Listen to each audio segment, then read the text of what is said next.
Will that be uploaded on YouTube as well? I think it's already uploaded. You guys can check it out. Yeah. And yes, we will be having a recorded, we will be having a Q&A session at the end of this. Cool. We're at 166. Thanks, guys, for joining, and we'll start in a bit. Ronit, want to start? Yeah, I'm ready. Oh, cool. Your video is turned off, by the way. Yeah, you can start. Okay, great. I'll just put you on spotlight. Take a second. Okay. Great. Thanks a lot, Ronit, for joining in. And for folks who just joined in, I'll maybe give a quick introduction of Ronit. So I started following Ronit about a year and a half back. And, he's like one of those smart people on the internet who actually put out good content. He has a great YouTube channel where he talks about freelancing and startups. You should definitely check it out. And he also has an Instagram page, which is also pretty popular and puts out really good content, right? In this world where we have a lot of clickbaity content, a lot of people trying to get attention, Ronit is one of those very few people who actually sends out value and sort of shares his experiences of freelancing, of his experience of starting up and working with a bunch of brands. Right now, Ronit is a freelancer. He's a professional freelancer, I would say. Works with a bunch of US companies, and that's going to be like the core agenda of today's talk as well. How do you actually become a professional freelancer? Like, how does the life look like, and how do you get international clients? How do you start working with good startups and brands? And I think no other person than Ronit would be the perfect person for this. So thanks, Ronit, for joining in, and over to you. We're gonna do like a 30-minute talk, and then at the end we'll take the Q&A. Thanks, Harish, for the awesome introduction. Hi guys, my name is Ronit Mangnani. For people in the chat who are actively chatting or whatever, just can you just give me a thumbs up or whatever if you can hear me clearly so that I can get started? Okay, everyone can hear me. Awesome. So look, freelancing and getting international clients, it's such a broad topic that I can go on hours and hours about it, and still we'll be left with some topics to cover. So I think what I'll do is I'll go through all of the components of this very quickly. And let me just change the view real quick so that the chat is not distracting. This is good. Yeah.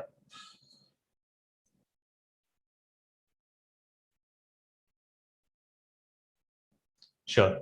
So yeah, I'll be going through all of the components very, like over the top. And then if you want to go deep into those to learn how to actually execute those, I'll also be sharing resources along the way. So first, let me introduce myself, as in like Harish already introduced about what I've done and everything. But I'll specifically talk about the type of clientele I've worked with so that you can get an idea why I'm the right person for you to take advice from, right? Because what's more important than the right advice is that you need to take it from the right person. If you take it from a non-practitioner, it'll probably not work. So I started freelancing in 2019. Started freelancing on platforms initially, which was Fiverr, Upwork, and stuff like that. And then kind of got bored of it. Thought that there were a lot of there was a lot of competition on it, and I didn't want to be in a commodity market. A commodity market, what it means is that everyone is doing the same thing and everyone is trying to get the same customers or clients, and I didn't want that. I want to create my own market, like create my own reputation so that people want to work with me. They recognize the name and stuff like that, and I don't have to depend on the competition. But that's how I started. For most of basically entire 2019, I just worked with Indian clients. That included e-commerce companies, that included edtech companies, and it was great. When you start freelancing and you start making money, you feel everything is going great. But I'm a big fan of smart work, right? Which is you work hard, but you work hard on the right things, which means that you get more results with the same amount of effort. And the way I did that was I realized that if I can work with international clients, I can make maybe 5 times more money by working just as hard. Okay. And how is that? It's because there's this difference in cost of living. Okay. And what it basically means is that in US, the difference, like the cost of living is 5 times, maybe 5 times higher than it is in India. Now, if you're working for a US company or if you're a US freelancer, but you are also living in the US, which means you have to spend for your expenses in US dollars, then it kind of becomes the same thing because you are, of course, you are making more money, but then you're also burning more money. On the other hand, if you are earning, like if you're working with US clients and you're earning in dollars, and then you are spending it in rupees, which means you are living in India. That difference is quite huge, and that's where most of the profitability of working with US clients lies. It's you work with US clients so that you can charge them 5 times more than what you are charging Indian clients, and then your expenses are low, right? Because the softwares you use, everything will be purchased in India. Let's say if I purchase a Dropbox subscription in India or anything, right? It's different than in the US. Not for all softwares, but just giving you an example. So I started in 2019, worked with Indian clients, and then in 2020, I realized I should be working with international clients. And there was also this level of excitement, right? When you start freelancing, you are excited to work with clients, but after you work with clients for a long time, you're like, now I want to work with big clients. Now I want to work with premium clients who pay more, who understand you more, who are very professional and things like that. So in 2020, I started working with clients in the US. My first client was an author and an entrepreneur in the US. Worked with them for quite a while, and then kind of they liked the service so much they recommended me to a lot of people. And see, in business or in the professional world in general, there are a lot of ways to accomplish the same thing.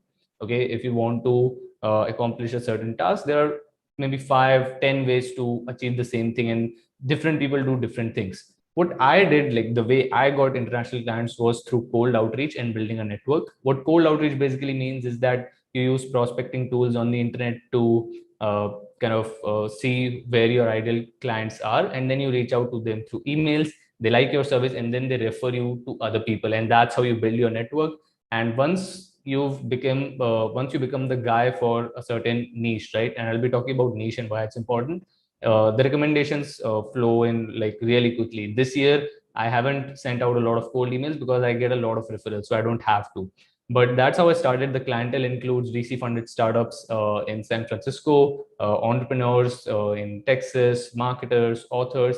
I've worked with all kinds of people in the US and only in the US, not even in the UK. So when I talk about international, my main market has been US, because I'll be talking about niche and why it's so important. I have strictly kept the location as US so that just all these people who know each other in the market can refer me to them. Okay, because the more broad you go, the harder it gets to create a name for yourself, right? I really love this quote, which is, be a big fish in a small pond instead of a small fish in a big pond. So own like a really small part of the market instead of just reaching out to everyone. So that's the clients I've worked with.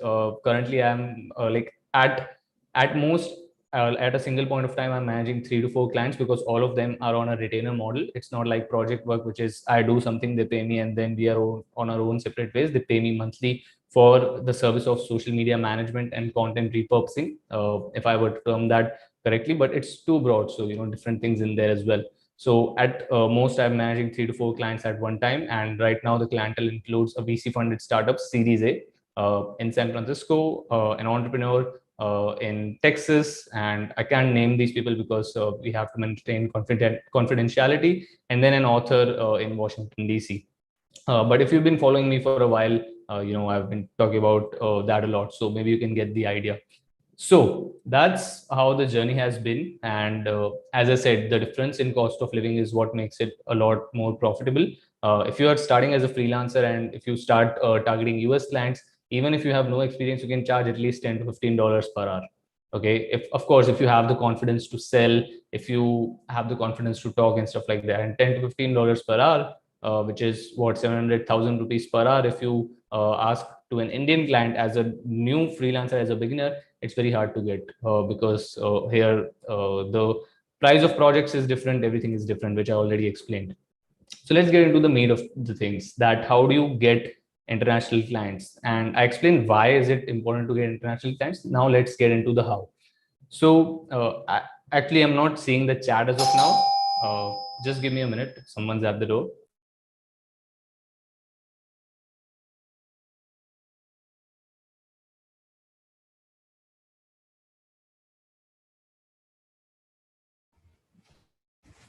Guys, in the meantime, just drop your questions because at the end, Shreyans will be taking a bunch of good questions and asking it to Ronit. So use the chat section and start dropping in your questions. So make sure they're good questions. Don't put in weak questions.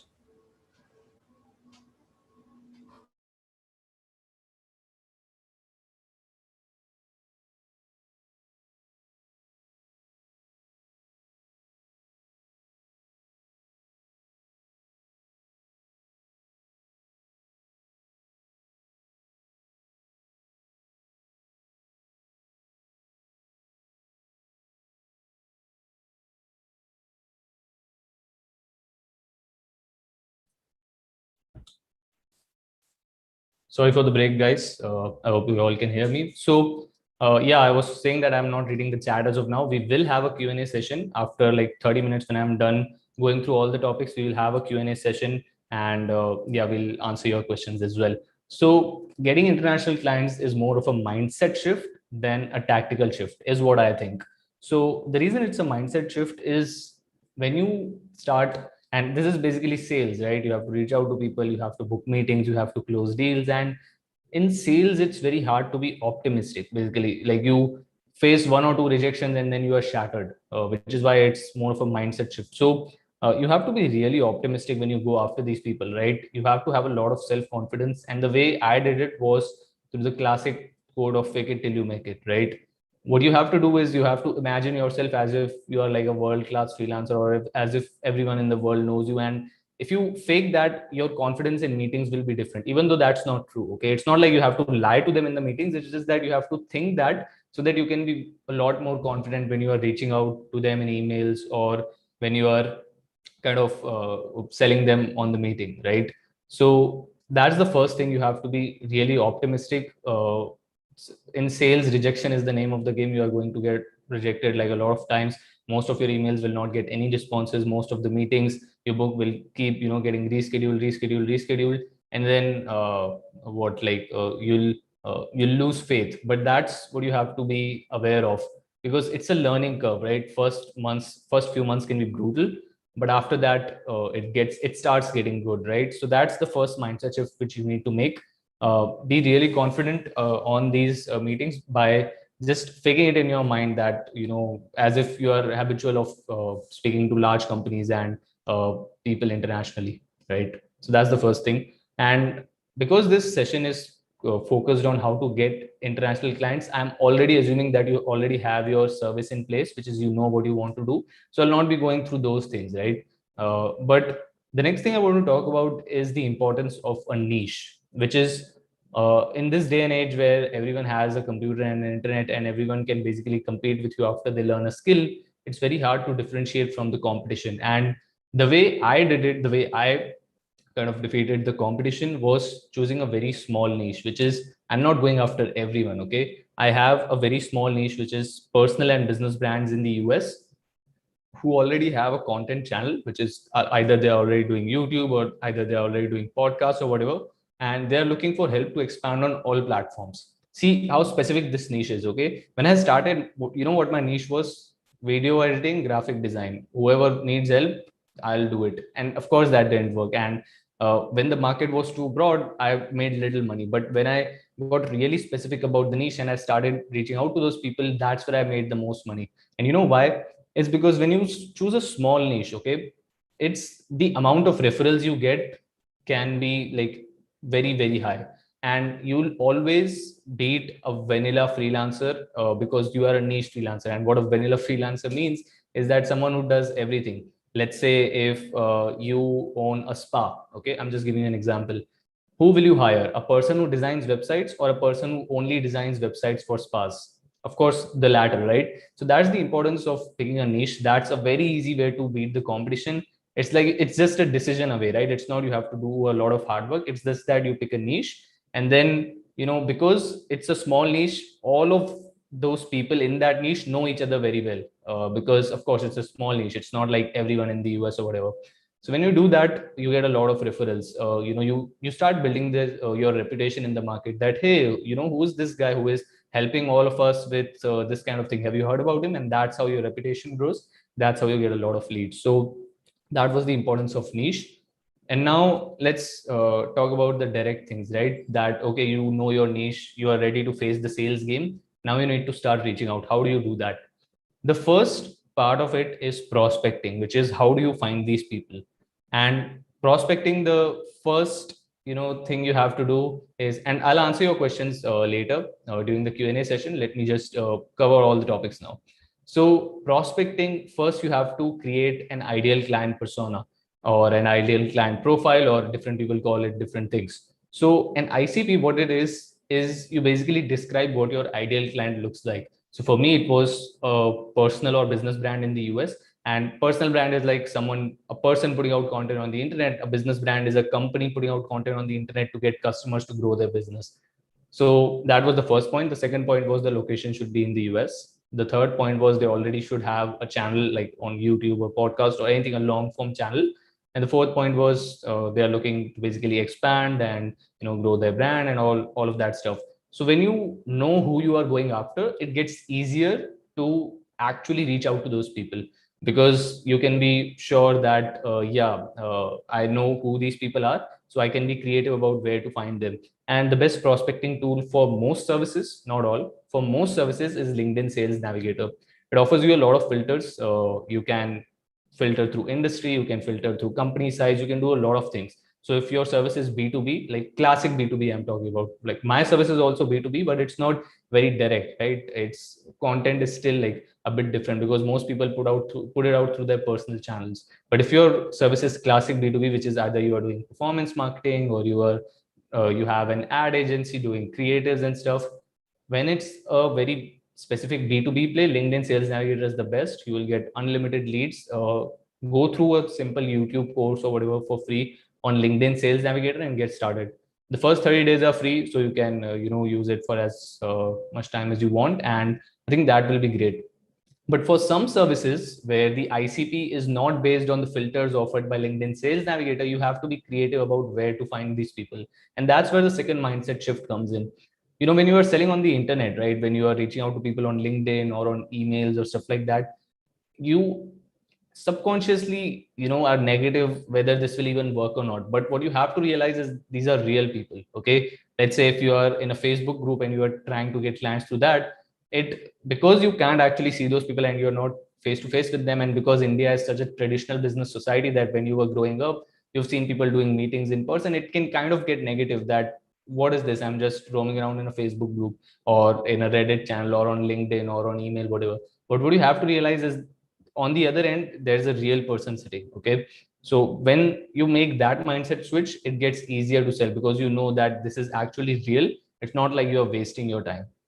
So if your ICP is not, if you can't find those people through the filters offered in LinkedIn Sales Navigator, if I take my example, LinkedIn Sales Navigator didn't work for me because it didn't have any filter that personal and business brands, or of course it had the filter of location, which was the US, but that alone wasn't important, right? And I also needed the point of they should already have a content channel and they are looking to expand, and those filters weren't there. So I had to be creative about where to find these people.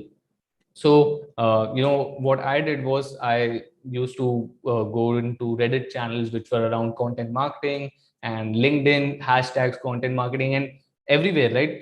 People who were talking about content. And then I used to go through their profiles. And then if I felt, okay, these people fit my ICP, then I used to reach out. So there is no one size fits all answer. There is no one direct answer for everyone on how you can find clients or how you can find prospects. Either use LinkedIn Sales Navigator if those filters are enough for you, or if those are not enough for you, you have to be creative about where you can find these people. Just brainstorm that where these people might be hanging out. If there is a very niche Facebook group, let's say if you are targeting software developers in London, if there's a group, right, that London software developers Facebook group or whatever, then that's a great channel for you to prospect. Or if there's a Reddit channel of local businesses in Virginia and US, then that's a great prospecting channel for you. That's your target market. So that's how you have to think about this. And once you've got your prospecting channel sorted, once you have a lot of prospects, then what you have to do is actually reaching out. And for this, I'll recommend you two guides or two handbooks. One is which I share all the time. The second one is which I don't share a lot of times because I discovered it later. But I think I have screen share access and I'll just show you those guides on screen share itself. So screen share. Yeah. Can you guys see my screen? Just say yes in chat or whatever.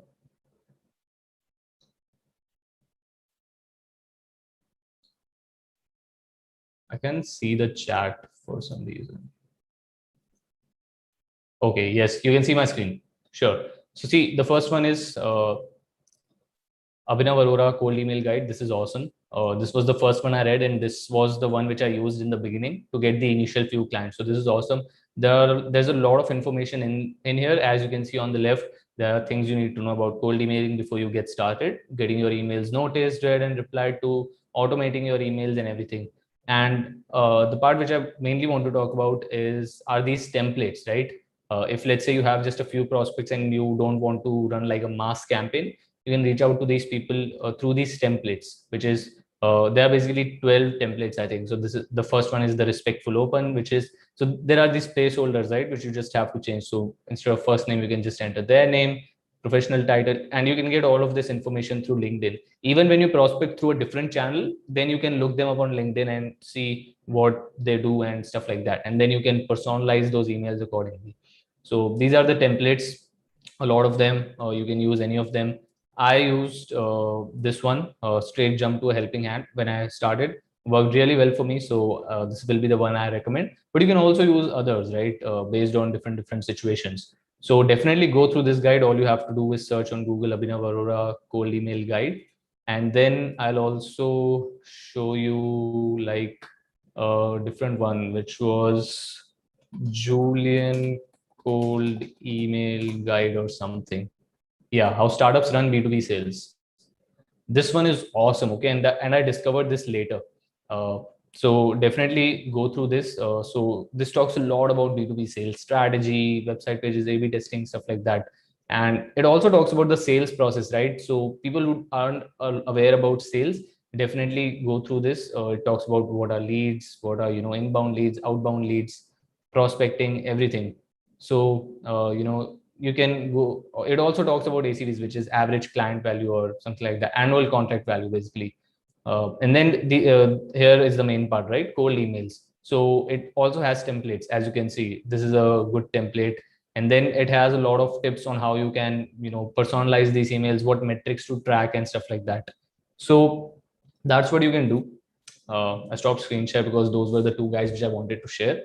Definitely go through those two guides; they will help you a lot. So we talked about prospecting, we talked about reaching out through emails, right? And I'm going through the surface level of all of these things, because if I go deep, we can go for like 2 or 3 days. But go through the resources I shared, because those go deep into it. Once you send emails, right, and you have a meeting booked, because yeah, the goal of a cold email is not to sell. Okay, the goal of a cold email is to get on a meeting. The meeting is where the selling happens. So keep that in mind. You don't have to sell on emails. I see a lot of people selling on emails, which is they share their price, they share other things. The only goal of a cold email is to get a meeting. If a person asks you to just keep the conversation over email, and they don't want to do meeting, that's a different thing. But mostly the goal of cold email is to get a meeting. Now once you get on the meeting, this is where the fake it till you make it part comes in, right? You have to be, very incredibly confident, and your, of course, like your speech should be really good, because see, these are professional people, right? US clients, if you're working with, especially companies, right? Now I started working with individuals first, because I didn't have the confidence of selling to large companies. But now I've sold to them as well. I've sold to startups. And especially in the Bay Area, right, which is San Francisco, which is like the hub of startups or whatever. So those clients are so professional. You have to be very confident in your speech, in your, there shouldn't be any amount of doubt. And you might think that how will that happen on the first meeting itself? It won't. It will take time. You'll probably lose initial few clients just because you are getting better at meetings. But initially, I mean, over time, it will get better. Okay. So on meetings, the two things you have to know. The first I already talked about, which is you have to be really confident. And when you talk, they should be like, okay, this is the guy we need. Okay. The second thing is, the only thing you should focus on the meeting is how you can help the other person. No techniques, no, quote unquote sales hacks or whatever to try to close the deal, because most of them don't work. And even if you are trying, those clients internationally are so professional, they can, know that you are using a sales trick or whatever. So for me, what has worked best is the only focus should be on helping them. And if on the meeting you realize that your service is actually not good for them and they are better off doing something else or whatever, tell them that as well. Because I did that once, and what happened was they respected it so well that they referred me to other people, right? So the only goal should be to help the other person. That's the only way you can, have them on the meeting for 30 to 45 minutes. Otherwise, if they think you are selling to them, they'll leave in like 15 to 20 minutes. So that's what your goal should be. Only goal should be on helping them. You have to understand the problem really well. This is another point, right? What most people do is they reach out, they say, okay, meri ad agency hai, or I'm doing graphic design, or I do video editing, and they're selling a solution, right? But what clients really want is someone who understands their problem really, really well. And if you go through the second cold email guide which I shared, which was Julian's cold email guide, which is how startups run B2B sales, in that template of cold email, you have to include your nuanced understanding of their industry, right? Which is how well you understand their problem. Because if I'm selling them social media services and another person is also selling them social media services, but I understand their problem really well, which is why they are struggling on social media so much. And this you can only do through personalization. Okay, if you are reaching to hundreds and hundreds of people, it gets very, very hard, because uh, you'll you'll think that you can personalize for everyone, right? And that's what most people get wrong. These days cold emails are so competitive. They've always been, but these days they're so competitive that if you don't personalize, the chances of them working are very slim. So personalize very heavily, understand their problem really well. And if you do that, if you understand their problem better than others, then they'll surely be interested in talking with you, because that's what clients want, right? And I also get all of these emails, right? Because I have a YouTube channel or whatever. A lot of people reach out to me that, hey, I can do thumbnails for you. Hey, I can do video editing for you. All of them are selling me solutions. No one is understanding my problem really well. No one spends time to understand why I'm struggling in that area or what my problem is, right? So keep those 2 to 3 things in mind. First, you have to be incredibly confident. If you don't believe you are, just fake it till you make it. Just try to fake it on the meeting, because you're not lying to them. Okay, you are just faking your confidence. The second is, the only focus should be on helping them throughout the meeting, right? The only focus should be on how you can help them solve the problem that they're having. The third point is, you have to understand their problem better than other people, which means you have to understand the nuances of their problem. Because see, if there's a problem, right? If let's take a common problem, which is businesses want to grow through paid media, right? Paid ads. So everyone has this problem, right? Problem meaning that they want someone who can do it for them. But the nuances are different. Some might be struggling because of one thing, some might be struggling because of another thing. So if you can point out that nuance in different emails, then the chances of replies are very high. And that's when you can kind of get them on a meeting and impress them with your nuanced understanding. So those were 2 or 3 things which you have to keep in mind on meetings. And again, I'm saying this again and again, I'm going through very surface level of these things. If you want to go deep, I've shared resources, and of course a lot of Google and YouTube will help you a lot, because there are a lot of freelancers and people who run agencies who share their knowledge. That's how I learned from them and I got started, and you can do the same. And then you can just close the deal. Okay, because once you've done those things, and then uh, and the last thing which you need to keep in mind is, a lot of the times you get rejected in sales, not because you are not good enough or because you did some mistake. It's just because there's some mismatch of needs. You can be the best, your services can be the best, you can be the best salesman ever, but if their problems don't really match with your solution, the deal is not going to close. And you have to keep that in mind, that it's not always your fault. I would say most of the times it's not your fault. It's just a mismatch of needs and solutions. And if they match, and if you've done those things really well, and if you do those things repeatedly, over a few months, you get better at it. And then I think that after that meeting, they'll just ask you for the price, and then you can close the deal. Let's talking about closing the deal. If you like, this is debatable, but I don't recommend everyone to start with contracts initially, because there are some legal aspects to it. You don't know how to kind of set up a contract or whatever. You can use a template from the internet, but again, what you have to remember is, there is no contract fairy going around settling on all the contracts. If a client is very suspicious, or if you work with a company who seems suspicious, right, that whether they'll pay you or not, then I say just don't work for them at all, because even if they sign their contract, it's up to them to pay, right? So the way I solved this problem was I only worked with credible clients, which was, and the way you can judge credibility and the way you can judge authority is you can go through their websites, you can go through their LinkedIn profiles, you can go through what they've done, right? And that will just give you an idea about how good of a business or how good of a person they are, and then you can work with them. And after a while you can get into different things. And with freelancing, it's not just getting clients. There are a lot of aspects to it. There are, how do you manage your taxes, how do you set up your bank accounts, the softwares you use, the way you maintain relationships with your clients, the way you do documentation is really important when you're working with international clients. Because when I used to work with Indian clients, literally I was just in touch with them on WhatsApp. I didn't even used to send them an invoice. It was just, I just used to text them that, hey, this is the money you need to send me. And they used to, transfer me an account or whatever screen. They used to send me the payment screenshot or WhatsApp, and that was done. When you're working with international clients, it's not as simple. Okay. You have to do a lot of documentation, and there are multiple things, but I think I'll jump into Q&A now. And there's no hard time limit of 5 to 6 p.m. I have nothing scheduled till 6:30.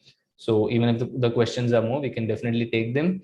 And I know I went through all of these things pretty quickly, but that was the only way to cover kind of everything under 30 or 45 minutes. But Q&A is where I can go deep. You can ask me very, very specific questions, and I hope I'll be able to answer them very well. Yeah. Yeah, Ronit, that was a really great session. So I see a lot of very specific questions also being asked in the chat box. Like people are saying that I know this skill. How do I select my niche?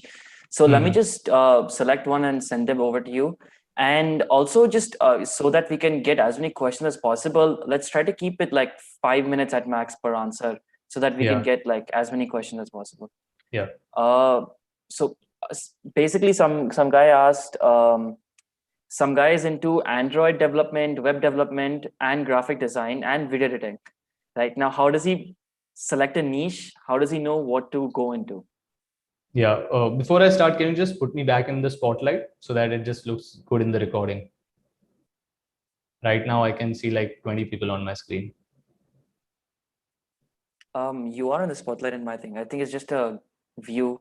Sorry, it was the problem from my end. So the question you talked about, right? What were the skills? Android development, graphic design, and all of Web these dev, things, yeah. right? How do you choose one? Before choosing a niche, you should first choose a skill. Okay, these are like a lot of skills. So choose a skill. Choose the one which you gravitate towards, which you also enjoy doing, right? And which you already have some experience in. Because see, the way I got into social media was that I was a social media content creator myself. Or I for 1.5 years I was a YouTuber, grew my channel. Then I started a podcast, grew that, got into the top 50 of Spotify or whatever. Then did an internship around social media. And then I thought, if I have a lot of experience in this, why should I learn a different skill? So that's what I got started with. So choose the skill which you have, which you have been doing for a long time, or which you are just generally interested in. Once you choose that skill, and again, there are different ways to go through this. Okay, you can also not choose a niche and use platforms like Fiverr and Upwork to get clients for just that one skill. That you can also do, but that's just not what I did. As I said in the beginning, there are multiple ways to get the same thing done. But if you really want to beat competition overall, you have to choose a niche, which is, if you want to do Android development, why not choose a niche like you do Android development for startups in Washington, D.C., in US? So choose a niche like that, own a small part of market really, really well. And then, some people ask me that, why would a person who works with everyone not be able to do what I do for like clients in Washington, D.C.? It's because your processes, your systems will be customized for the problems which those specific group of people face, which is what will make you better in comparison to other people. So that's how you can choose a niche. First, choose a skill. And then with niche also, it's not like you just think about it and then you're like, okay, this is my niche. It's not like that. You slowly discover it. Okay. So when I started with graphic design and video editing for Indian clients. Then I thought, okay, I don't want to do this for everyone. I only want to do it for social media, like creating content for Instagram, YouTube editing, and all of that stuff. And then I niche down further, that why should I work with Indian clients? I should work with international settle clients. Okay, and when I niched down to that, it was still pretty broad. It was like anyone who needs help with social media in the US. And then I further niched it down to just entrepreneurs, marketers, startups, and stuff like that. So that's how you discover your niche. It's not that you just think about it and you go. You can do that, but that would be, I think, not a good way to do that, because uh, you can't just guess which will be the best niche for you. When you get a lot of experience, when you see where the opportunity is, that's where you can niche down specifically. Yeah, that makes sense. Makes sense. So a lot of people are asking, I'm new to freelancing. What is the best platform? So like, if you could just answer, like, what is off the top of your head, what is the best platform that you think would be helpful in just starting off? See, you shouldn't pick favorites in the beginning, because see, in the beginning when you need clients, I recommend to use everything at your disposal. Use Fiverr, use Upwork, use cold emails, use, put out content on social media, do everything to get clients. And what will happen is, over the period of 1 or 2 months, you will discover the channel which is working the best for you. Because see, the problem with telling you what the best platform is it's different for different services. Okay, for a particular, now like my service, okay, content repurposing and social media management, the search volume of this service on Fiverr and Upwork is really low. So if I would just state that no, I will just focus on platforms, cold emailing ye sab nahi karna hai, then it wouldn't have worked, right? So try everything, all the 7 to 8 ways available to you. Use Fiverr, use Upwork. There are also vertical freelancing platforms, which is they are only focused on certain skills. Let's say if you are into graphic design, there is 99 designs and some other stuff like that, which are only focused on one skill. So try those platforms, try cold emailing, do networking on LinkedIn and whatever, try everything. Over the period of 1 or 2 months, you realize what platform is working best for your service, and then you can double down on that. Makes sense. Makes sense. So some people are asking, how do I set prices for my services? And I think that's a good question.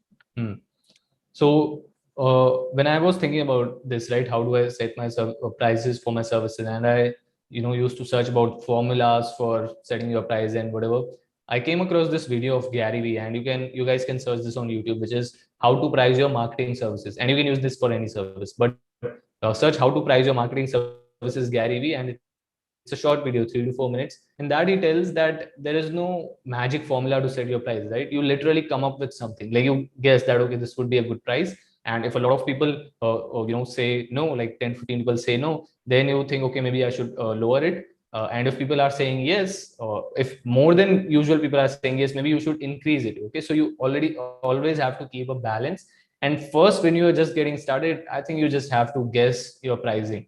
And again, it depends on what type of service it is, because if it's a project based work, let's say you are a logo designer, you design logos, this is a project based work, right? You design the logo, you get paid, over, khatam.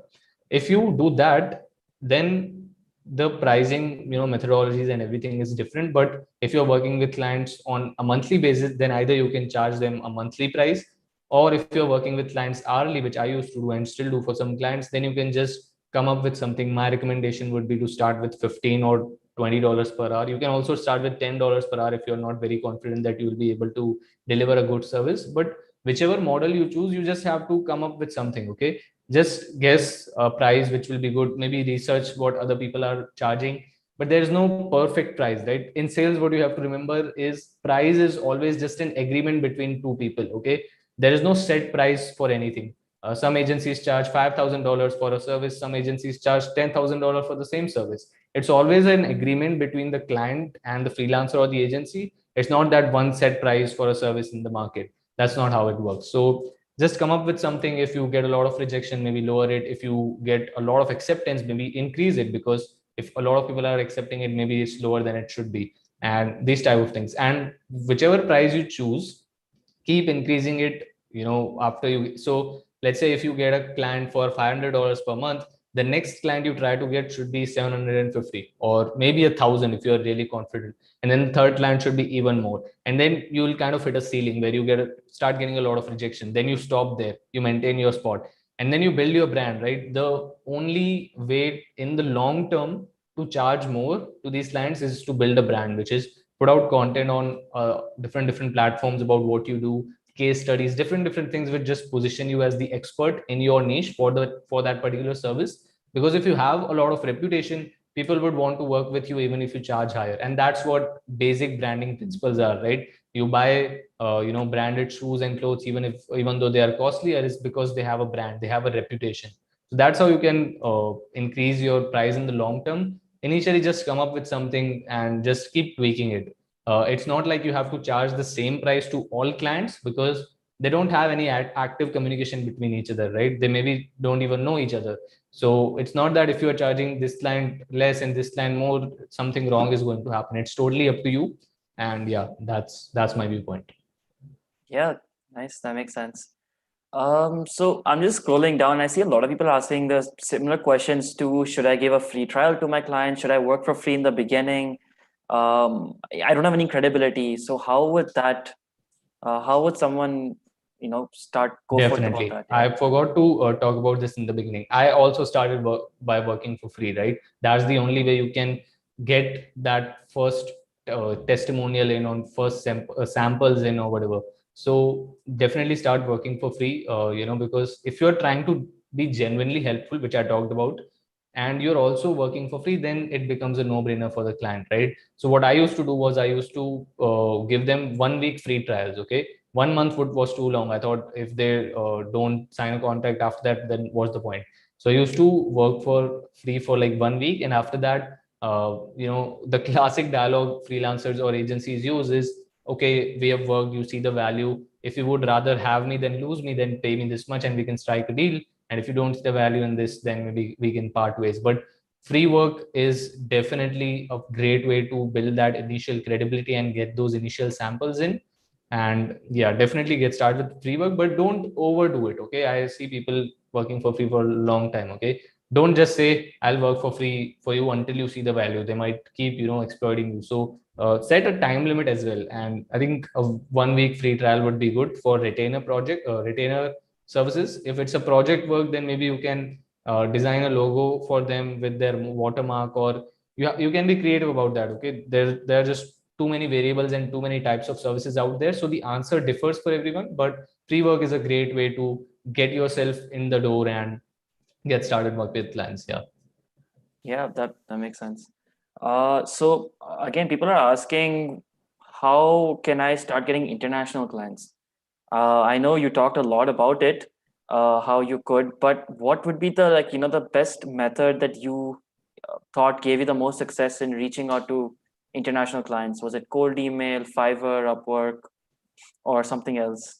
For my service, cold emails work the best, which is why I stick to them. Okay, but the key point here, the key insight here is it's different for every service. Okay, that's why I'm saying this again and again. Fiverr and Upwork work brilliantly for certain types of services. Okay, didn't work for me, so I just shifted to cold email. So that's what you have to keep in mind. It's different for every service. The only way to figure that out is try everything in the beginning, and then the one which is working the best, you can double down on that. That's what I would say. And getting international clients, right, it's not as hard as you think. Like, once I've done it for like 1 or 1.5 years, it feels like very easy for me, because it will just feel hard for the first time, but when you crack that first deal, you'll be completely changed for life, because sales is such a good skill to have. It's hard to learn, it's hard to face rejection, but once you learn it, you are like, okay, I can sell anything. If I have a service or if I have a product, all I have to do is find the right people, reach out to them in the right way, do the right things on the meeting, and then I have the money in my account. So there are like, if you want to reach out to international clients, it's just how you prospect, which is the prospecting channel should offer you clients internationally. And then it's just doing the right things, figuring out which channel works best for you. And yeah, there is no one size fits all answer for everyone, because services are different, industries are different, needs are different, solutions are different. So there are a lot of moving parts here and there, which is why there's no one answer for everyone. Yeah, definitely. So and what platform do you use to accept payments from clients abroad? I started with PayPal because PayPal was the only one at that time which worked without having a registered business. So with Stripe, right? I am using Stripe right now. With Stripe, you need a registered business, which is a sole proprietorship, basically a GST number, to accept international payments. With PayPal, you didn't need that before. I don't think you need it even now. all you need is like your PAN card and some things, but you don't need a registered business, and you can accept international payments. But PayPal is quite expensive. The fees is very high. Their exchange rates are capped. And by exchange rates are capped, I mean they are not actual like mid-market rates going on. They have like a cap. So if it's like 71, 72, maybe PayPal's exchange rate is 70 or 69, or there's something like that. There's a difference between the mid-market rate going on in reality and what PayPal offers you, because that's how PayPal makes money. They kind of, the person who is paying doesn't have to pay anything extra or whatever. The money goes out of your pocket, the person who is receiving it, because of exchange rate difference. Then there's also 18% IGST. Then there's also service fees. So, but you can start with PayPal. You can also use TransferWise, which is now known as just Wise. That's also very good. But that is that because see, in US most people are comfortable with PayPal, and nowadays they are also comfortable with Stripe because most people have shifted to Stripe. But you can also use TransferWise if your client agrees to it. There are a lot of platforms, but those three come top of my mind. Currently I'm using Stripe. It's awesome, but I don't recommend going through the hassle of setting up a business, getting your firm registered, doing all the legalities, getting GST, because after you get GST you also have to file returns every month, right? So you need a CA for that. So don't fall into all of these things in the beginning. In the beginning, you don't need a website, you don't need a registered business, you don't need a person helping you, you don't need any of that quote unquote fancy stuff, right? All you need is a paying client. Once you get that, once there's money flowing in, then you can expand into all of these extra things. Okay, so in the beginning, focus on making things functional, which is things should work. Payment platforms, PayPal है वो expensive है थोड़ा, कोई बात नहीं. You are getting the money, which means it's functional. Even though you don't have like a beautiful website or whatever, you are doing the service, the client is paying you, it works. So focus on making things functional, not beautiful in the beginning. Once you have a lot of revenue coming in, then you can reinvest that into your business, do the extra things, grow it, but not initially. And payments platform, PayPal, Stripe, TransferWise come top of my mind. I'm using Stripe as of now. Yeah, cool. So we'll take maybe one last question and then we probably wrap this up. So Sure. I see a lot of questions being asked about how do you manage time, or should I do a job? How do I manage, or I'm a student in college or high school, related to time and all that stuff. So how do you manage your time with freelancing and stuff? You have to cut off a lot of things, okay? And I think the main decision which helped me in time management was I got into a college which didn't have any attendance issues. So if like you have to fulfill that 75% attendance criteria, then it gets really hard. But I think that was the first decision. But even after that, right? Even if you get 3 to 4 hours free every day, and you're like, no, I also want to hang out with people, I want to watch movies, I want to watch Netflix and stuff, then it doesn't make sense, right? You have to do a lot of sacrifices. And initially, it was a lonely journey, even for me. I was just in my room all the time trying to figure out this international clients game. Once you get used to it, once you just understand the process, and once you have things going, maybe you can, start taking a bit of time off. But with time management, it's just a lot about hustle. Even though it sounds very motivational, it's just true, right? You have only so many hours in a day. If you don't spend time on freelancing, you won't succeed at that. If you have other things to take care of, then all you have to do is work on the side and give up on other things which might be too entertaining for you. And yeah, that's how it works. But majorly for me, it has been the decision of choosing a college that didn't have attendance issues, so that I can work all day on this and stuff. Yeah, so you can definitely manage, right, with something else, putting in 2, 3, 4 hours a day. Definitely, yeah. So I think that's about it. I mean, a lot of the questions are repeated. How do I get a first client, or what skill would you? So okay, we'll take one last one. Sure. So a lot of people ask, what skill should I start off with? I know it's a very vague question. It's not a great question to ask because we don't know what skill you guys like. But what do you think has demand? Maybe we could do that. Yeah. What is the skill that So has when you're demand? choosing the skill, there are two things you should, and if you can get both of those things in, then it can be awesome. So the first thing is, of course, you should have some level of interest in it, okay? Because see, interest and passion, they are largely misunderstood by people, because they think they'll be having fun all the time. No matter how passionate you are about something, some days are just going to suck, okay? Things are not going to go well and stuff like that. So you just have to be overall interested in something. Okay, it can be because you are just genuinely interested in it, or it can be because you have a lot of experience in it, so you already have a hang of it and you know what to do. It can be anything, okay, but overall you should be interested in it. The second thing is it should be profitable. And when we talk about profitable, right, the first thing you have to make sure is that the skill is not already automated. Okay, because see, there's this good quote which is the future is already here, but it's not just evenly distributed, which is crazy softwares are already in the market. It's just that a lot of people don't know about it, so you think your service is good.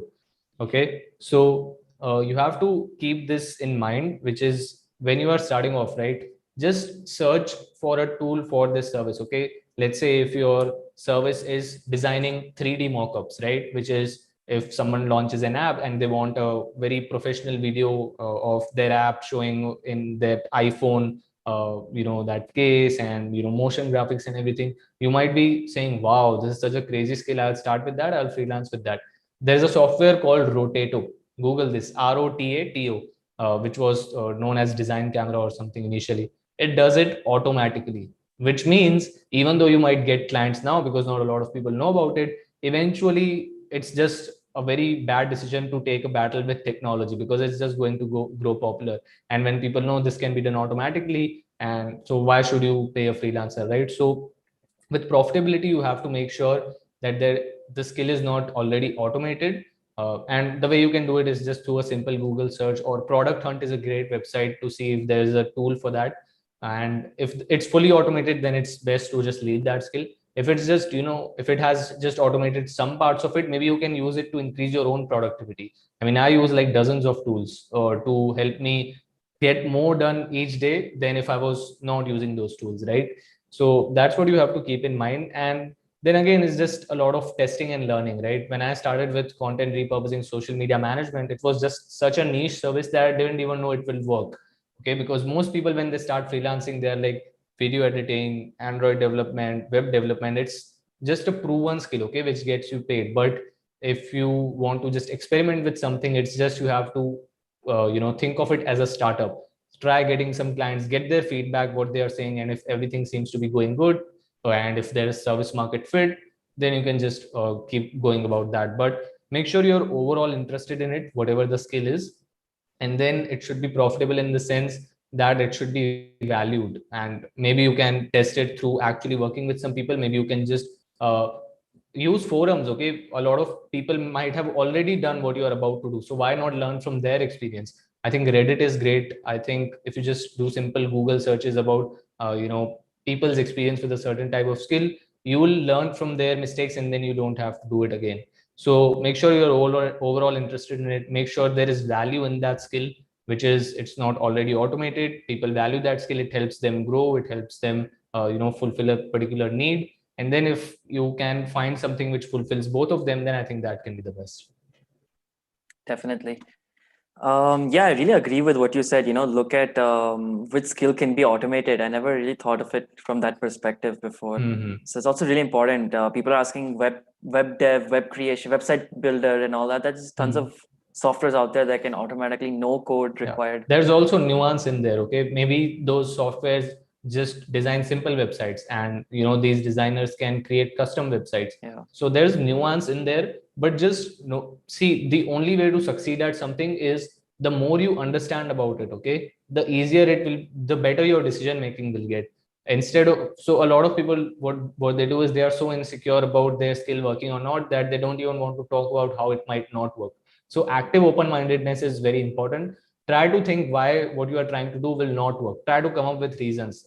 Detach yourself from your emotions and try to think why what I'm trying to do will not work. And then you might actually find reasons, and then see if you can fix those. If you can fix those, if there's actually a reason which will not make it work, maybe there's just already a software, or maybe there's not enough demand for it, then it will save you time, right? So active open-mindedness is very important. Try to understand as much as possible about a particular industry, whichever niche you are in, whichever service you are selling, and then try to make better decisions based on that understanding. And no matter what you do in the professional world, nothing is guaranteed. It's not like, even if you do a lot of right things, there's also certain luck involved, and there are like a lot of factors. So don't think of checking all the boxes in the beginning. Just get started and figure it out on the way. Yeah. Yeah, completely agree. So I think a lot of you are asking, previously we're asking about the recording of this whole video, this whole session, and you can find the recording on Bluelearn's YouTube channel. I think even Ronit will put it on his YouTube channel if I'm not wrong. So you can check those out. Plus our website, just go to bluelearn.in and then click on the events page, and you will see all of our past events as well. So don't worry, everything's being recorded. For you guys who came late, just go look at the beginning part. And I think we should wind it up now. But it has been super helpful. I'm looking at the chat and I'm seeing people who are saying, I've learned new things from you every time. And I personally have learned a new perspective into how I should look at things in the freelancing world. And thank you so much for this session, Ronit. Yeah, you're welcome. And I know there are still very specific questions people have, which I wasn't able to answer because there's just this industry is just so broad. Yeah. So reach out to me on any of my social platforms, Twitter, Instagram, email, whatever. Make sure I don't promise a response because if I get a lot of them, I don't know if I'll be able to answer to all of them. But if your question is very specific and it's easy for me to reply, or if I already have a resource, I'll definitely try to get back to everyone. And yeah, I hope I'll be able to help in that case as well. Sure. That sounds great. Thank you so much, all of you guys, for attending and staying till the end. It's been a really great session. Thank you so much, Ronit. See you. Awesome, Shreyans. Bye. Take care. You too. Bye. Yeah.